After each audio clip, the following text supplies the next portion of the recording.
എൻ്റെ അന്തരാത്മാവിലേക്ക് ഒഴുകിയിറങ്ങിയ ദൈവകരുണ, സഹോദരികൾക്ക് അധികാരികളോടുള്ള ബന്ധം. അനുസരണ വ്രതത്തിൻ്റെ കാര്യം സംസാരിച്ചപ്പോൾ ഞാൻ സൂചിപ്പിച്ചതുപോലെ ഈശോമിശിഹായെ എന്ന പോലെ അധികാരികളെ നാം ആദരിക്കണം. ശിശുത്വ മനോഭാവത്തോടെ അധികാരികൾക്ക് കീഴ്വഴങ്ങണം. അധികാരികൾ കൽപ്പിക്കുന്ന കാര്യങ്ങളെക്കുറിച്ച് മുറുമുറുക്കുകയോ അവരിൽ കുറ്റം കണ്ടുപിടിക്കാൻ ശ്രമിക്കുകയോ ചെയ്യുന്നത് ദൈവത്തിരുമുമ്പിൽ അപ്രീതി ജനിപ്പിക്കും. ആഴമായ വിശ്വാസ ചൈതന്യത്താൽ നിറഞ്ഞ ഒരു ബന്ധമായിരിക്കണം അധികാരികളോട് വേണ്ടത്. വിനീതഭാവത്തോടെ തൻ്റെ ആവശ്യങ്ങൾ അധികാരിയെ അറിയിക്കണം. ഒരു സഹോദരി പോലും അധികാരികൾക്ക് ഹൃദയവ്രതയ്ക്കും കണ്ണുനീരിനും കാരണമാകരുത്. മാതാപിതാക്കന്മാരെ ബഹുമാനിക്കാൻ മക്കളെ കടപ്പെടുത്തുന്ന 4-ാം ദൈവകൽപ്പന പോലെ സന്യസ്തർ അധികാരികളെ ബഹുമാനിക്കാൻ കടപ്പെടുന്നു. ദുർനടപ്പുകാരിയായ ഒരു സഹോദരി മാത്രമേ അധികാരികളെ വിമർശിക്കാൻ തുനിയുകയുള്ളൂ. സഹോദരികൾ തങ്ങളെ സംബന്ധിക്കുന്ന എല്ലാ കാര്യങ്ങളും ആവശ്യങ്ങളും ആത്മാർത്ഥതയോടും തുറവിയോടും കൂടെ അധികാരികളെ അറിയിക്കണം. സിസ്റ്റർ സുപ്പീരിയർ, അവിടുത്തെ അനുവാദത്തോടെ എന്ന് സഹോദരിമാർ അധികാരിയെ അഭിസംബോധന ചെയ്യണം. അവരുടെ കയ്യിൽ ചുംബിക്കുന്നില്ല, എന്നാൽ വരാന്തയിലോ മുറിയിലോ വച്ച് അധികാരിയെ കണ്ടുമുട്ടുമ്പോൾ തല അല്പം കുനിച്ച് ഈശോമിശിഹായ്ക്ക് സ്തുതിയായിരിക്കട്ടെ എന്ന് പറയണം. സഹോദരി എന്നതിനോടുകൂടി ശരിയായ പേരും ചേർത്ത് പരസ്പരം അഭിസംബോധന ചെയ്യണം. അധികാരികളോടുള്ള ബന്ധം വിശ്വാസത്തിൻ്റെ തലത്തിലായിരിക്കണം. വൈകാരിക അടുപ്പവും മുഖസ്തുതിയും സന്യാസത്തെ തരം താഴ്ത്തലും തന്നെ അധസ്ഥിതി വിളിച്ചറിയിക്കലുമാണ്. വിശ്വാസ ഭാവങ്ങളാൽ നിറയുമ്പോൾ സഹോദരികൾ രാജ്ഞിമാരെ പോലെ ഉന്നതരായി വിഹരിക്കും. സഹോദരികൾ അധികാരികളെ ബഹുമാനിക്കുന്നതും അനുസരിക്കുന്നതും അവർ നല്ലവരും പരിശുദ്ധരും വിവേകമതികളും ആയതുകൊണ്ടല്ല, മറിച്ച് അവർ ദൈവത്തിൻ്റെ സ്ഥാനപതികളായിരിക്കുന്നത് കൊണ്ടും അവരെ അനുസരിക്കുന്നതിലൂടെ ദൈവത്തെ തന്നെയാണ് അനുസരിക്കുന്നത് എന്ന ബോധ്യമുള്ളതുകൊണ്ടുമായിരിക്കണം. അധികാരികൾക്ക് സഹോദരികളോടുള്ള ബന്ധം. അധികാരികൾ എളിമയിൽ സമുന്നതരും പക്ഷപാതമില്ലാതെ ഓരോ സഹോദരിയെയും സ്നേഹിക്കുന്നവരുമായിരിക്കണം. അവർ സ്വന്തം ഇഷ്ടാനിഷ്ടങ്ങളാൽ നയിക്കപ്പെടാതെ ദൈവാരൂപിക്ക് തുറവിയുള്ളവരായിരിക്കണം. തങ്ങളെ ഫലമേൽപ്പിച്ചിരിക്കുന്ന ഓരോ സഹോദരിയെക്കുറിച്ചും ദൈവം കണക്ക് ചോദിക്കുമെന്ന് അവർ അറിഞ്ഞിരിക്കട്ടെ. നിസ്വാർത്ഥതയുടെയും അഗാധമായ എളിമയുടെയും ഒരു ജീവിത മാതൃകയാണ് ഏറ്റവും ഫലദായകമായ പാഠമെന്ന് അധികാരികൾ മനസ്സിലാക്കണം. അധികാരികൾ സ്ഥിരതയുള്ളവരായിരിക്കണം, എന്നാൽ കഠിനഹൃദയരാകരുത്. ഒരേ കാര്യം തന്നെ പല പ്രാവശ്യം ആവർത്തിക്കേണ്ടി വന്നാലും സമചിത്തത വെടിയരുത്. ഓരോരുത്തരുടെയും മനോഭാവങ്ങൾ വ്യത്യസ്തമാകയാൽ അധികാരികൾ സഹോദരിമാരുടെ ആവശ്യങ്ങൾ മുൻകൂട്ടി മനസ്സിലാക്കാൻ ശ്രമിക്കണം. ഒരു സഹോദരി ആകുലതയിലും സഹനത്തിലുമാണെന്ന് സുപ്പീരിയർ മനസ്സിലാക്കിയാൽ ആ സഹോദരിയെ ആശ്വസിപ്പിക്കാനും സഹായിക്കാനും പരമാവധി ശ്രമിക്കണം. ഒരാത്മാവും തനതായ ഒരു ലോകത്തിലായതുകൊണ്ട് ശരിയായ പാതയിൽ ഓരോരുത്തരെയും നയിക്കുവാനുള്ള ആത്മീയ പ്രകാശത്തിനായി വളരെയധികം പ്രാർത്ഥിക്കണം. നമ്മുടെ ധാരണാശക്തിക്കും നിരീക്ഷണത്തിനും അതീതമായ മാർഗത്തിലൂടെയാണ് ദൈവം ഓരോ ആത്മാവുമായി ബന്ധപ്പെടുന്നത്. അതിനാൽ ആത്മാവിലുള്ള ദൈവീക പ്രവർത്തനത്തിന് മാർഗതടസ്സമുണ്ടാക്കാതെ അധികാരികൾ ശ്രദ്ധിക്കണം. ആർക്കും കോപത്തോടെ തിരുത്തലുകൾ നൽകരുത്, മറിച്ച് ദയാവായ്പോടെ പ്രോത്സാഹിപ്പിക്കുന്ന രീതി അവലംബിക്കണം. അവരുടെ വ്യക്തിത്വത്തെ അടിച്ചമർത്താതെ സ്വന്തം കുറവുകൾ മനസ്സിലാക്കി സ്വയം തിരുത്താൻ സഹായിക്കുകയാണ് വേണ്ടത്. പ്രവർത്തനനിരതമായ സഹോദര സ്നേഹത്തിൻ്റെ നിർഗുണമായിരിക്കണം അധികാരികൾ. സഹോദരികളുടെ ഭാരം വഹിക്കുവാൻ അവരെ സഹായിക്കണം. അവർ സഹോദരികളാൽ ശുശ്രൂഷിക്കപ്പെടാൻ ആഗ്രഹിക്കാതെ അവരെ ഈശോയുടെ മണവാട്ടികളായി കണ്ട് ആദരവോടെ രാപ്പകൽ ശുശ്രൂഷിക്കണം. അവൾ കൽപ്പിക്കാതെ ആരായുകയാണ് വേണ്ടത്. ക്രൂശിതനായ ഈശോയുടെ മുമ്പിലിരുന്ന് ആർജിച്ചെടുക്കുന്ന ഹൃദയാർദ്രതയോടെ സഹോദരികളെ മനസ്സിലാക്കണം. അവൾ ആത്മജ്ഞാനത്തിനായി തീഷ്ണതയോടെ പ്രാർത്ഥിക്കണം. പ്രത്യേകിച്ചും ഏതെങ്കിലും പ്രത്യേക കാര്യങ്ങൾ കൈകാര്യം ചെയ്യേണ്ട സാഹചര്യങ്ങളിൽ സഹോദരിമാരുടെ മനസാക്ഷി സംബന്ധമായ കാര്യങ്ങളിൽ അവൾ ഇടപെടരുത്. കാരണം വൈദികർക്ക് മാത്രമേ അതിനുള്ള കൃപ നൽകപ്പെട്ടിട്ടുള്ളൂ. സഹോദരികൾ തുറവിയോടെ സംസാരിക്കുന്ന കാര്യങ്ങളെക്കുറിച്ച് അധികാരികൾ രഹസ്യം പാലിക്കാൻ ബാധ്യസ്ഥരാണ്. വിശ്വസിച്ച് രഹസ്യമായി പറഞ്ഞ കാര്യങ്ങൾ വെളിപ്പെടുത്തിയാൽ ഉണ്ടാകുന്ന വേദന മറ്റെന്തിനേക്കാൾ തീവ്രമായിരിക്കും. ഇക്കാര്യത്തിൽ സ്ത്രീകൾക്ക് പൊതുവെ സംയമനം കുറവാണ്. ഇതിന് അപവാദമായി വളരെ ചുരുക്കം പേരെ കണ്ടെത്തുവാൻ കഴിയും. അധികാരികൾ ദൈവവുമായി ഗാഢബന്ധത്തിലായിരിക്കാൻ പരിശ്രമിക്കണം. അപ്പോൾ ദൈവം അവരിലൂടെ പ്രവർത്തിച്ചുകൊള്ളും. എത്രയും പരിശുദ്ധ അമ്മയാണ് മഠത്തിലെ ഉന്നത അധികാരി. നമ്മൾ അവളുടെ വിശ്വസ്ത പുത്രിമാരും. ഡിസംബർ 15, 1935. ഇന്ന് അതിരാവിലെ മുതൽ ഒരു അതിസ്വാഭാവിക ചൈതന്യം എന്നെ പ്രവർത്തന നിരതയാക്കി. ഒരു നിമിഷം പോലും അതെന്നെ വിട്ടുപോയില്ല. ആ ഉത്കടമായ തീഷ്ണത എൻ്റെ ഹൃദയത്തെ ജ്വലിപ്പിച്ചിരുന്നു. ദൈവത്തിനായുള്ള അടക്കാനാവാത്ത ഒരു അഭിവാജ്ഞ എന്നെ ഗ്രസിച്ചു. ദൈവം മാത്രം അറിയുന്ന മറയ്ക്കപ്പെട്ട ഒരു രക്തസാക്ഷിത്വമാണിത്. അവിടുന്ന് അവിടുത്തെ ഇഷ്ടം പോലെ എന്നോട് എന്തും ചെയ്തു കൊള്ളട്ടെ. എൻ്റെ ഹൃദയം ഇതാ എന്തിനും ഒരുക്കമാണ്. ഓ ഈശോയെ, എൻ്റെ പ്രിയ ഗുരുനാഥ, ഒരു നിമിഷത്തേക്ക് പോലും എന്നെ കൈവിടരുതേ. ഞാൻ എന്നിൽ തന്നെ എത്ര നിസ്സാരയും നിരാലംബയുമാണെന്ന് ഈശോയെ അങ്ങേക്കറിയാമല്ലോ. ഈ ബലഹീനതയും ദൗർബല്യങ്ങളും എപ്പോഴും എന്നോടൊത്തായിരിക്കാൻ അങ്ങയെ നിർബന്ധിക്കുന്നുവെന്ന് ഞാൻ അറിയുന്നു. ഒരവസരത്തിൽ പൂന്തോട്ടത്തിലായിരുന്നപ്പോൾ വളരെ പ്രക്ഷോഭിതനായ ഈശോയെ ഞാൻ കണ്ടു. അവിടുന്ന് എന്നോട് പറഞ്ഞു, ഞാൻ നിന്നോട് പറയുന്നത് നീ എഴുതുക. നിന്നോട് ഒന്നായി യോജിച്ചിരിക്കുന്നതാണ് എൻ്റെ ആനന്ദം. ഞാൻ വലിയ ആഗ്രഹത്തോടെ കൊതിച്ചു കാത്തിരിക്കുകയാണ്. നിന്റെ ഭവനത്തിൽ ഔദ്യോഗികമായി എനിക്ക് എപ്പോൾ വസിക്കാൻ സാധിക്കും? ഛായാചിത്രം പ്രതിഷ്ഠിക്കുന്ന കാര്യം. എൻ്റെ ചൈതന്യം അപ്പോൾ ആ മഠത്തിനുള്ളിൽ വസിക്കും. ആ പ്രദേശത്തെ മുഴുവൻ വളരെ പ്രത്യേകമായി ഞാൻ അനുഗ്രഹിക്കും. എൻ്റെ പിതാവിൻ്റെ നീതിക്ക് അനുയോജ്യമായി നടപ്പാക്കാൻ ഉദ്ദേശിക്കുന്ന ശിക്ഷകൾ നിങ്ങളോടുള്ള സ്നേഹത്തെ പ്രതി ഞാൻ തടഞ്ഞു നിർത്തും. എൻ്റെ മകളെ, നിൻ്റെ പ്രാർത്ഥനകളിലേക്ക് എൻ്റെ ഹൃദയത്തെ ഞാൻ ചായ്ക്കും. നിൻ്റെ ഈ ലോക ജീവിതത്തിൻ്റെ ചുമതലയും കർത്തവ്യവും സമസ്ത ലോകത്തിനും വേണ്ടി കരുണയ്ക്കായി യാചിക്കുക എന്നതാണ്. പരിപൂർണ വിശ്വാസത്തോടെ എൻ്റെ കരുണയിൽ ശരണപ്പെടാതെ ഒരാത്മാവും ദൈവസന്നിധിയിൽ നീതീകരിക്കപ്പെടുകയില്ല. അതുകൊണ്ട് ഈസ്റ്റർ കഴിഞ്ഞു വരുന്ന ആദ്യത്തെ ഞായറാഴ്ച ദൈവകാരുണ്യത്തിൻ്റെ തിരുനാളായി ആചരിക്കണം. എൻ്റെ ഉന്നതവും അളവറ്റതുമായ കരുണയെക്കുറിച്ച് അന്നേ ദിവസം പുരോഹിതർ പ്രസംഗിക്കണം. എൻ്റെ കാരുണ്യത്തിൻ്റെ കാര്യസ്ഥയായി ഞാൻ നിന്നെ നിയോഗിക്കുന്നു. എൻ്റെ ഛായാചിത്രം പള്ളിയിൽ പരസ്യമായി പ്രതിഷ്ഠിക്കണം. അത് മഠത്തിനുള്ളിലെ ആവൃത്തിയിൽ സൂക്ഷിക്കാനുള്ളതല്ലെന്ന് നീ കുമ്പസാരക്കാരനോട് പറയണം. ഈ ചിത്രത്തിലൂടെ ഞാൻ അനവധി കൃപകൾ ആത്മാക്കളിലേക്ക് ഒഴുക്കും. അതിനാൽ എല്ലാ ആത്മാക്കൾക്കും അതിനെ സമീപിക്കാൻ സാധിക്കട്ടെ.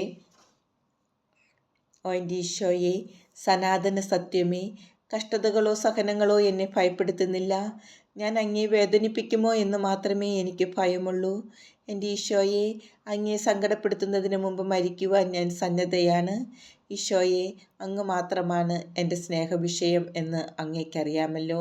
എൻ്റെ ആത്മാവ് അങ്ങിൽ ആമഗ്നമാണ്. ഓ ഈശോ തന്നെ വന്ന് നമ്മോടൊത്ത് വസിക്കാൻ ആഗ്രഹിക്കുന്നതിനാൽ ആ മഠത്തിൽ വസിക്കുന്ന ആത്മാക്കൾ എത്രമാത്രം തീക്ഷ്ണതയുള്ളവരായിരിക്കണം.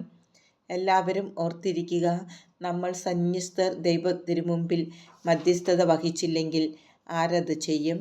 നമ്മൾ ഓരോരുത്തരും ദൈവിക സിംഹാസനത്തിന് മുമ്പാകെ പരിശുദ്ധമായ ബലിവസ്തുക്കളായി എരിയണം.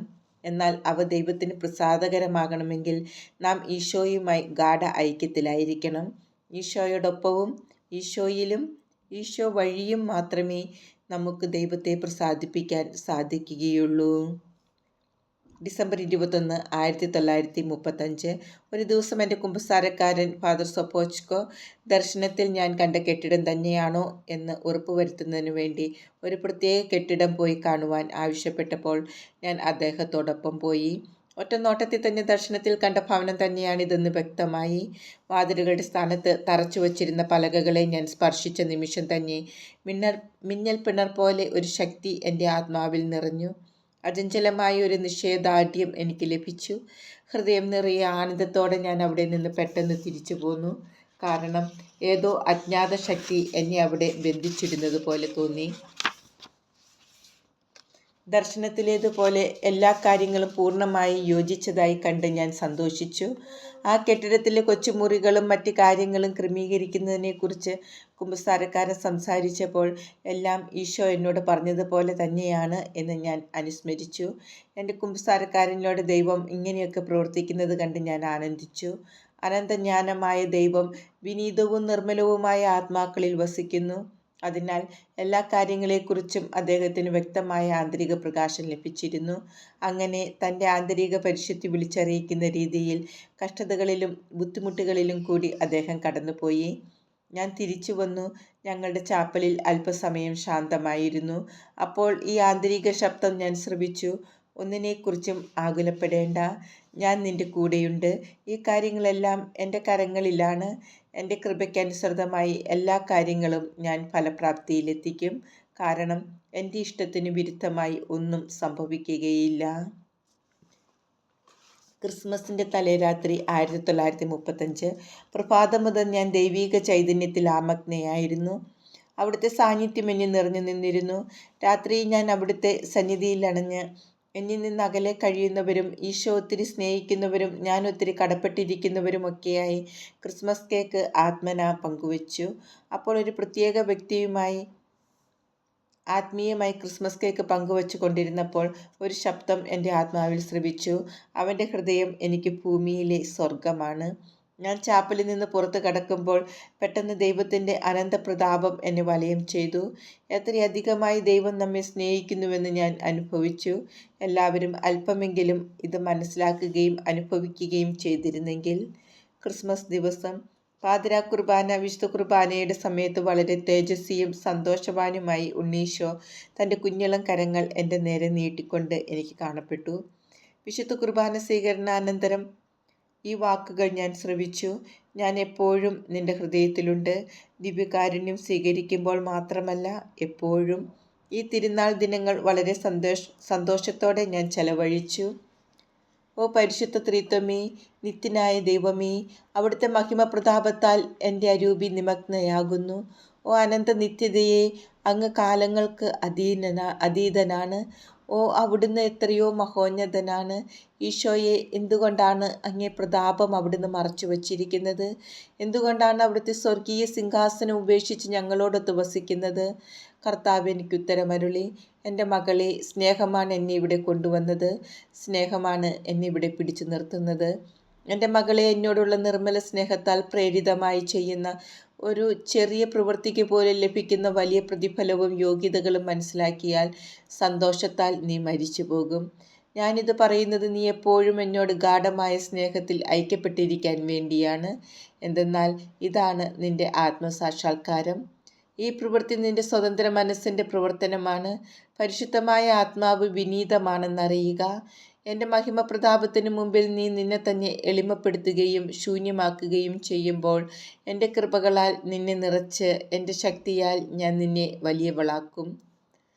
ഒരിക്കൽ എൻ്റെ കുമ്പസാരക്കാരൻ പ്രായശ്ചിത്തമായി പിതാവിനും പുത്രനും ചൊല്ലുവാൻ പറഞ്ഞു. പല പ്രാവശ്യം ഞാൻ തുടങ്ങിയെങ്കിലും വളരെ സമയമെടുത്തിട്ടും എനിക്ക് പൂർത്തിയാക്കാൻ സാധിച്ചില്ല. കാരണം എൻ്റെ ആത്മാവ് ദൈവീക സായുജ്യത്തിലാകുന്നതിനാൽ പ്രാർത്ഥന പൂർത്തിയാക്കാൻ എനിക്ക് കഴിഞ്ഞില്ല. മിക്കപ്പോഴും ദൈവത്തിൻ്റെ മഹിമയാൽ ഞാൻ വലയം ചെയ്യപ്പെടുകയും അവിടുത്തോട് സ്നേഹത്തിൽ ഒന്നായി ലയിക്കുകയും ചെയ്യുമായിരുന്നു. അപ്പോൾ ചുറ്റും നടക്കുന്നത് എനിക്ക് അജ്ഞാതമാണ്. ഈ ചെറിയ പ്രാർത്ഥന ചൊല്ലാൻ ഞാൻ വളരെയധികം സമയമെടുക്കുന്നു എന്നും ചിലപ്പോൾ പൂർത്തിയാക്കാൻ സാധിച്ചില്ല എന്നും എൻ്റെ കുമ്പസാരക്കാരനോട് പറഞ്ഞപ്പോൾ അദ്ദേഹം കുമ്പസാരക്കൂട്ടി വെച്ച് തന്നെ അത് ചൊല്ലുവാൻ എന്നോട് ആവശ്യപ്പെട്ടു.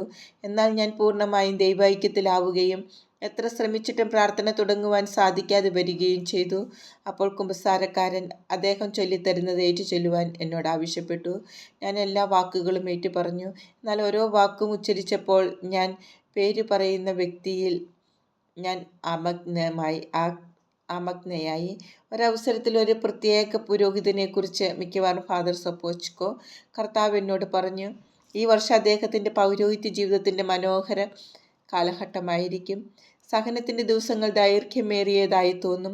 സമയം പുറകോട്ടാണ് പോകുന്നതെന്ന് തോന്നത്തക്ക വിധത്തിൽ സാവകാശമായിട്ടാണെങ്കിലും അവ കടന്നു പോകും. അവയുടെ അവസാനം എത്തിക്കഴിഞ്ഞു. പിന്നീട് ഒരിക്കലും അവസാനിക്കാത്ത മനുഷ്യഹൃദയത്തിന് മനസ്സിലാക്കാൻ സാധിക്കാത്ത ആനന്ദമാണ് നിത്യത. അപരിമേയനായ ദൈവമേ, അങ്ങിൽ നിന്ന് വരുന്ന ഈ വാക്ക് ആർക്ക് മനസ്സിലാക്കാനാവും? ഈ ഒറ്റ വാക്ക്, നിത്യത. വളരെ പ്രത്യേകമായി ചില ആത്മാക്കൾക്ക് മാത്രം നൽകുന്നവയാണ് ദൈവം എനിക്ക് നൽകിയ കൃപകൾ എന്ന് ഞാൻ മനസ്സിലാക്കി. ഈ അവബോധം എന്നെ സന്തോഷഭരിതയാക്കി. മറ്റാത്മാക്കളുടെ നന്മ എൻ്റെ സ്വന്തമായിരുന്നാൽ എന്ന പോലെ അവയിൽ എപ്പോഴും ഞാൻ സന്തോഷിച്ചിരുന്നു. ഒരു പ്രത്യേക അവസരത്തിൽ കർത്താവ് എന്നോട് അരുളിച്ചെയ്തു, ലോകത്തിലുള്ളവർ ചെയ്യുന്ന പാപത്തേക്കാൾ കൂടുതലായി എൻ്റെ തിരഞ്ഞെടുക്കപ്പെട്ടവരുടെ ചെറിയൊരു അപൂർണത പോലും എന്നെ ആഴത്തിൽ മുറിവേൽപ്പിക്കുന്നു. തിരഞ്ഞെടുക്കപ്പെട്ട ആത്മാക്കൾ മൂലം ഈശോ സഹിക്കുന്നു. ഇതെന്നെ ദുഃഖത്തിലാഴ്ത്തി. ഈശോ പറഞ്ഞു, ചെറിയ അപൂർണതകൾ മാത്രമല്ല, തിരഞ്ഞെടുക്കപ്പെട്ടവരിൽ നിന്ന് ഞാൻ സഹിക്കുന്നത് എന്താണെന്ന എൻ്റെ ഹൃദയരഹസ്യം ഞാൻ നിനക്ക് വെളിപ്പെടുത്തി തരാം. ഞാൻ നൽകുന്ന അനവധി അനുഗ്രഹങ്ങൾക്ക് പകരമായി തിരഞ്ഞെടുക്കപ്പെട്ട ആത്മാക്കളിൽ നിന്ന് ലഭിക്കുന്ന കൃതജ്ഞതയാണ് എൻ്റെ ഹൃദയത്തിൻ്റെ സ്ഥിരം ഭക്ഷണം. അവരുടെ സ്നേഹം മന്ദീഭവിച്ചിരിക്കുന്നു. എൻ്റെ ഹൃദയത്തിന് ഇത് താങ്ങാൻ കഴിയുന്നില്ല. ഈ ആത്മാക്കൾ അവരെ തള്ളിക്കളയാനായി എന്നെ നിർബന്ധിക്കുകയാണ്. ബാക്കിയുള്ളവർ എൻ്റെ നന്മയെ അവിശ്വസിക്കുന്നു. അവരുടെ ഹൃദയത്തിൽ എൻ്റെ സ്നേഹ സഹവാസത്തിൻ്റെ മാധുര്യം അനുഭവിക്കാൻ അവർ ആഗ്രഹിക്കുന്നില്ല. അവർ അകലങ്ങളിൽ എന്നെ അന്വേഷിക്കുന്നതിനാൽ എന്നെ കണ്ടെത്താൻ അവർക്ക് സാധിക്കുകയില്ല. എൻ്റെ നന്മയെ അവിശ്വസിക്കുന്നത് എന്നെ വളരെയധികം മുറിപ്പെടുത്തുന്നു. ഞാൻ അവർക്ക് വേണ്ടി മരിച്ചിട്ട് പോലും എൻ്റെ സ്നേഹത്തെക്കുറിച്ച് അവർക്ക് ബോധ്യം വരുന്നില്ലെങ്കിൽ പിന്നെ എന്തിന് സാധിക്കും? ഒരാത്മാവ് എന്നെ മാരകമായി മുറിപ്പെടുത്തുമ്പോൾ ആർക്കും എന്നെ ആശ്വസിപ്പിക്കാൻ സാധിക്കുകയില്ല. ഞാൻ നൽകിയ നന്മകളാൽ അവർ എന്നെ ഉപദ്രവിക്കുന്നു. എൻ്റെ അനുഗ്രഹങ്ങളെയും എൻ്റെ സ്നേഹത്തിൻ്റെ എല്ലാ സാക്ഷ്യങ്ങളെയും ചില ആത്മാക്കൾ അവജ്ഞയോടെ കാണുന്നു. എൻ്റെ വിളി കേൾക്കാൻ അവർ ആഗ്രഹിക്കാതെ അവർ നരകഗർത്തത്തിലേക്ക് നടന്നെടുക്കുന്നു. ഈ ആത്മാക്കളുടെ നഷ്ടം എന്നെ മരണകരമായ തീവ്ര ദുഃഖത്തിലാഴ്ത്തുന്നു. ഞാൻ ദൈവമായിരുന്നിട്ടും ഇങ്ങനെയുള്ള ആത്മാക്കളെ എനിക്ക് രക്ഷിക്കാൻ സാധിക്കുകയില്ല. കാരണം അവർ എന്നെ അവരുടെ ഉള്ളിൽ വെറുക്കുന്നു. അവരുടെ സ്വതന്ത്ര മനസ്സാൽ അവർക്കെന്നെ സ്നേഹിക്കുകയോ നിരാകരിക്കുകയോ ചെയ്യാം. എൻ്റെ കാരുണ്യത്തിൻ്റെ വക്താവായ നീ ലോകം മുഴുവനോടും എൻ്റെ നന്മയെക്കുറിച്ച് പറയണം. അങ്ങനെ നീ എൻ്റെ ഹൃദയത്തെ ആശ്വസിപ്പിക്കും.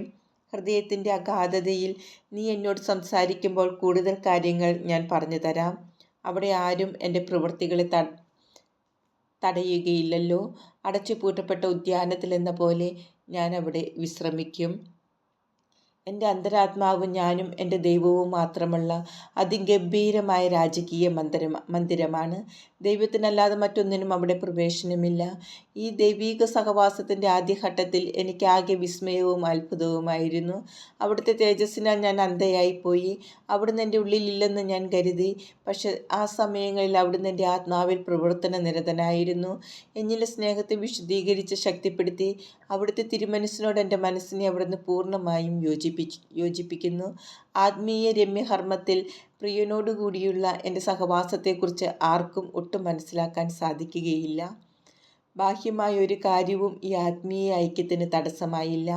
എത്രയും ശക്തിയേറിയ ഭാഷ ഉപയോഗിച്ചാലും ഞാൻ അനുഭവിച്ചിരുന്ന വർണ്ണനാതീതമായ ആനന്ദത്തിൻ്റെ, സ്നേഹത്തിൻ്റെ, സായുജ്യത്തിൻ്റെയും നിഴൽ പോലും വിവരിക്കുവാൻ സാധിക്കുകയില്ല. ദൈവത്തിൽ നിന്ന് തന്നെ പുറപ്പെടുന്ന അതിനിർമ്മലവും പരിശുദ്ധവുമായ ഒരരുവിയിൽ നിന്ന് ആത്മാവ് സാനന്ദം പാനം ചെയ്യുകയാണ്. എൻ്റെ ആത്മാവ് അവിടുന്നിൽ അന്തർലീനമാണ്. എനിക്കിത് ശാരീരികമായി പോലും അനുഭവിക്കാൻ സാധിക്കുന്നു. എൻ്റെ ശരീരം കർത്താവിൽ ആനന്ദിക്കുകയാണ്.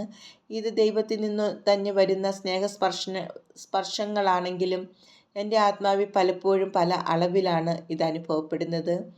ഒരവസരത്തിൽ ഈശോ ദാഹിച്ചു വലഞ്ഞ് പരിക്ഷീണിതനായി വീഴുന്നത് ഞാൻ കണ്ടു. എനിക്ക് ദാഹിക്കുന്നു എന്ന് അവിടുന്ന് എന്നോട് പറഞ്ഞു. ഞാൻ അവിടത്തേക്ക് വെള്ളം നൽകി. അവിടുന്ന് അത് സ്വീകരിച്ചു. പക്ഷെ കുടിച്ചില്ല. പെട്ടെന്ന് തന്നെ അപ്രത്യക്ഷനായി. പീഡാനുഭവ വേളയിലെ പോലുള്ള വസ്ത്രമാണ് അപ്പോൾ ധരിച്ചിരുന്നത്. നിന്റെ അന്തരാത്മാവിൽ ഞാൻ പറയുന്നവ നീ ധ്യാനിക്കുമ്പോൾ അനേകം പുസ്തകങ്ങൾ വായിക്കുന്നതിലും കൂടുതലായി നിനക്ക് ജ്ഞാനം ലഭിക്കും. ഓ ആത്മാക്കൾ തങ്ങളുടെ ഉള്ളിൻ്റെ ഉള്ളിലേക്ക് ആഴ്ന്നിറങ്ങി തങ്ങളുടെ ഹൃദയാന്തർഭാഗത്ത് എൻ്റെ ദിവ്യസ്വരം ശ്രവിച്ചിരുന്നെങ്കിൽ വളരെ കുറച്ച് സമയം കൊണ്ട് അവർ വിശുദ്ധിയുടെ ഉന്നതിയിലെത്തുമായിരുന്നു.